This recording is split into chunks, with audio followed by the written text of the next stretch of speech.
इस बात को एक बार फिर से देखिए। पिछले वीडियो में ये वीडियो बंद हो गया था, तो इसका प्रसार एक बार फिर से देखिए।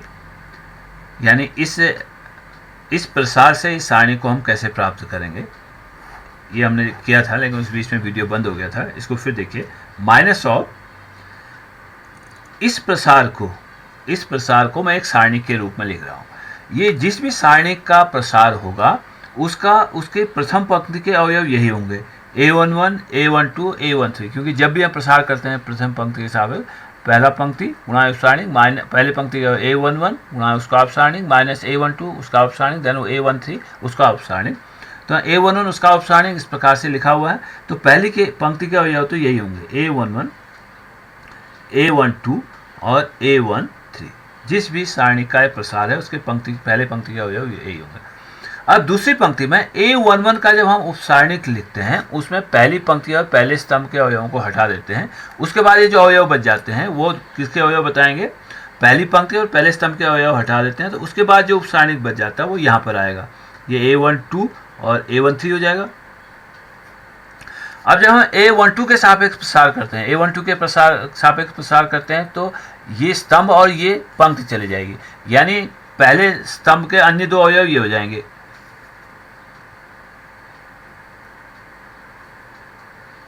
A11, A13, ये भी अवयव है A32 और A33। ठीक है, A11 पहली पंक्ति का अवयव हुए, दूसरी पंक्ति में अवयव आ जाएंगे, पहली पंक्ति में पहले स्तंभ को हटा देंगे, उसके बाद दो अवयव बच जाएंगे, वो यही बताएंगे हमको। A11 का उपसारणी किए है।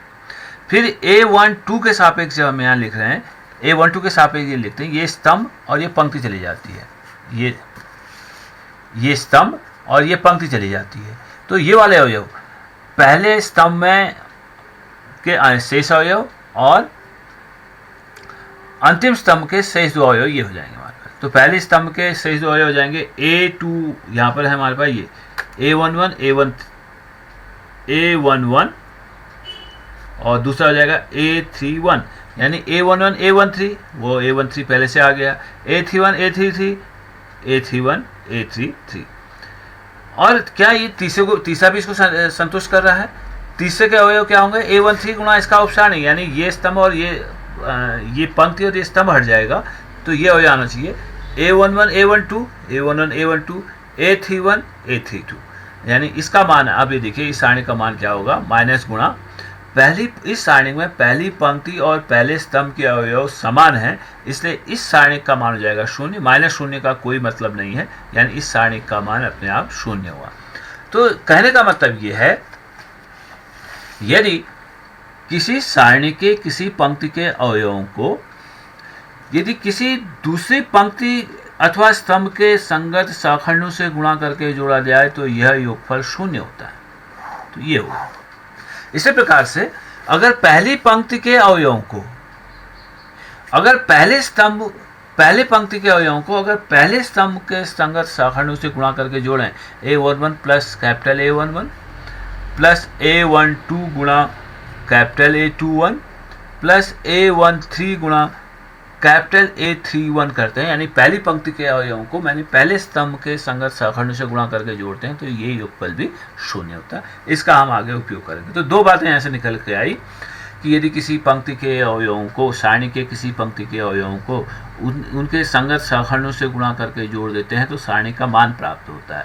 लेकिन अगर किसी पंक्ति अथवा स्तंभ के अवयवों को किसी दूसरी पंक्ति अथवा स्तंभ के संगत शाखंडों से गुणा करके जोड़ते हैं तो वह योगफल 0 के बराबर होता है। ये हमने यहाँ पर सिद्ध किया। इसका उपयोग करके इस एक्सरसाइज में देखते हैं, आप इनके एक्सरसाइज 4.4 में शाखंड इनके ज्ञात कर लीजिए। जैसे तीसरा सवाल इसका है, एक्सरसाइज 4.4 का तीसरा सवाल है कि डेल्टा इक्वल टू हमें दिया है, एक सारणिक है 538 538 201 201 1 2 3, ये कोई सारणिक है। अब इसका तृतीय पंक्ति के शाखंडों का मान ज्ञात करके इस सारणी का प्रसार करो कहते हैं। तो तीसरी पंक्ति के शाखंड निकालने के लिए सबसे पहले मैं इसके माइनर ज्ञात कर लेता हूँ। इसका माइनर मुझे चाहिए, यानी तीसरी पंक्ति का पहले स्तंभ का अवयव है तो मुझे चाहिए M31 है ये अवयव। M31 का मतलब हुआ इसका उपसारणिक, ये पंक्ति के स्तंभ गया 3 1 जा 3, एक बार लिख लेते हैं 3801, यानी ये हो जाएगा 3 माइनस 0, मुझे चाहिए था ये पंक्ति गई और स्तंभ गया 3801, यानी 3 माइनस 8 इक्वल टू 3 हुआ। M32 इस अवयव का अगर मुझे उपसारणिक चाहिए कितना हो जाएगा, ये स्तंभ और ये पंक्ति गई, यानी 5 into 1 minus 16, 5 minus 16 equal to minus 11। और M33 अगर मुझे चाहिए था, M33 यानी इस अवयव का हमें उपसारणिक चाहिए, तो हो जाएगा 5 into 0 minus 2 into 6, 2 into 3 6 equal to minus 6। अब इनके सहखंड चाहिए हम इंटरेस्टेड हैं सहखंड ज्ञात करने में। तो A31 क्योंकि सहखंडों का ये अनुलग्नों का जो योग है वो सम संख्या है 4, तो ये M31 के ही बराबर होगा, ये 3 हो जाएगा। और अगर हमें A32 निकालना है तो अनुलग्नों का योग हमें दिख रहा है विषम है 3 2 5, ये माइनस ऑफ M32 हो जाएगा, और M32 बराबर माइनस 11 था, तो माइनस माइनस से प्लस 11 हो जाएगा। और A33 अगर हमें निकालना है तो अनुलग्नों का योग हमारे पास सम संख्या है, तो ये M33 के बराबर ही होगा, तो यानी ये माइनस 6 हो जाएगा। अब सारणी का मान हम अगर निकालेंगे, डेल्टा इज इक्वल टू होगा तीसरी पंक्ति के अवयवों के सापेक्ष कहते हैं, तो ये तीसरी पंक्ति के अवयव हैं A31 capital A31 plus A32 capital A32 plus A33 capital A33, इस प्रकार से हम इसका प्रसार करते हैं। तो A31 हमारे पास था 1 इंटू 3 प्लस 2, यह 2 इंटू 11 प्लस 3 इंटू माइनस 6, या 3 plus 22 minus 12, that is equal 25 minus 12, that is equal to 13। ये सारणी का मान आया। हम ये किसी पंक्ति के सहखंडों के का उपयोग करते हुए सारणी का प्रसार कैसे करते हैं, ये हमने इसमें सीखा। इस पर एक सवाल और है, तीसरे स्तंभ के अवयवों के सहखंडों का उपयोग करके आप इस सारणी का प्रसार कीजिए। तीसरे पंक्ति के, तीसरे स्तंभ के, तीसरे स्तंभों का सहखंडों का प्रयोग करके इस सारणी का प्रसार कीजिए। तो पहले आप इनका सहखंड ज्ञात करिए, फिर इनके सापेक्ष इसका प्रसार कर देंगे। एक 5वां सवाल देखिए, ये ऑब्जेक्टिव क्वेश्चन है। तो हमें पहला दिया है कि किसी सारणिक का, सारणिक यही है, यही सारणिक है, इस सारणिक का प्रसार हम कैसे लिख सकते हैं, कहता है यदि हम इस सारणी का प्रसार, पहला A कहता है कि यदि हम इसको A11 A31 plus A12 A32 plus A13 capital A33 लिखते हैं, तो ये पहली पंक्ति के अवयवों को हमें दिख रहा है कि तीसरी पंक्ति के अवयवों के सहखंडों से गुणा करके जोड़ा गया है। पहली पंक्ति के अवयवों को तीसरी पंक्ति के संगत सहखंडों से गुणा करके जोड़ा गया है, तो ये योगफल हमेशा शून्य होगा, सारणी का मान नहीं देगा।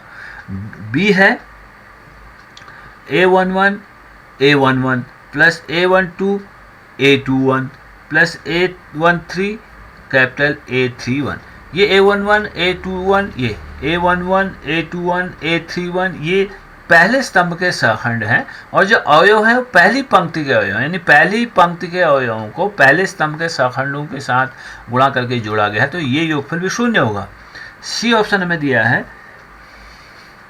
सी ऑप्शन है A21 A capital A11 plus A22 capital A12 plus A23 capital A13। जो अवयव हैं A21 A22 A23 दूसरी पंक्ति के अवयव हैं A11 A12 और A12 A11 A12 और A13, ये हमें दिख रहा है पहली पंक्ति के संगत सहखंड हैं, तो इनका योगफल भी शून्य हो जाएगा। और जो डी ऑप्शन है वह है A11 capital A11 plus A21 capital A21 plus A31 capital A31। अब ये क्या है, A11 A21 A31, A11 A21 A31, यानी पहले स्तंभ के अवयव हैं, और सहखंड भी देखिए A11 A21